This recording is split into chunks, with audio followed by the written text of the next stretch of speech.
C'est l'une des nombreuses affirmations remarquables faites dans une édition mise à jour de la biographie non autorisée Meghan, à Hollywood Princess d'Andrew Morton. Monsieur Morton a déclaré qu'il n'avait pas été autorisé par la duchesse de Sussex, 40 ans, à écrire le livre, et il ne l'a jamais rencontrée. Les nouveaux chapitres devraient être publiés le 14 octobre. Monsieur Morton affirme que Harry, 37 ans, et Meghan craignaient que l'ensemble de l'institution ne soit contre eux. Et l'annulation d'une réunion de dernière minute, avec Sa Majesté, 95 ans, a rendu Harry méfiant à l'égard de la politique interne, affirme le livre.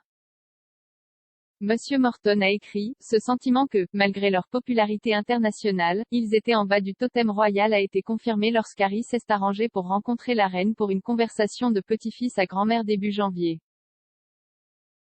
À la dernière minute, la réunion a été reportée.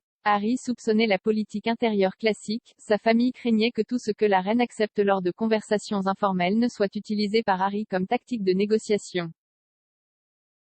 Monsieur Morton a également écrit, le couple royal soupçonnait toute l'institution de conspirer contre eux. Comme ils l'ont vu, les preuves étaient tout autour d'eux.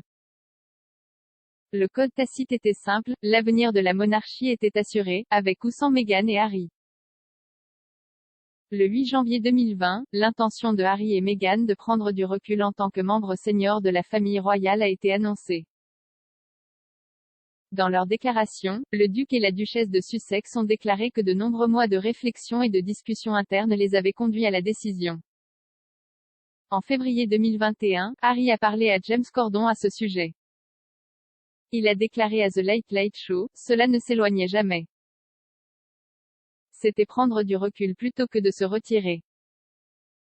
En mars, l'interview de Harry et Meghan avec Oprah Winfrey a été diffusée, au cours de laquelle Meghan a décrit avoir souffert de pensées suicidaires alors qu'elle était enceinte de leur premier enfant, Archie. Le duc et la duchesse ont affirmé que Meghan aurait pu recevoir un meilleur soutien de l'institution alors qu'elle luttait contre sa santé mentale. Ils ont également affirmé qu'un membre de la famille royale, qu'ils n'ont pas nommé, avait fait des commentaires racistes sur leur enfant à naître. Buckingham Palace a déclaré en réponse aux allégations faites dans l'interview que les souvenirs peuvent varier, mais que les problèmes seraient traités en privé. Harry et Meghan vivent à Montecito, en Californie. En juin, ils ont mis au monde leur première fille et leur deuxième enfant, Lilibet Diana. Les représentants du duc et de la duchesse de Sussex ont été approchés pour commentaires.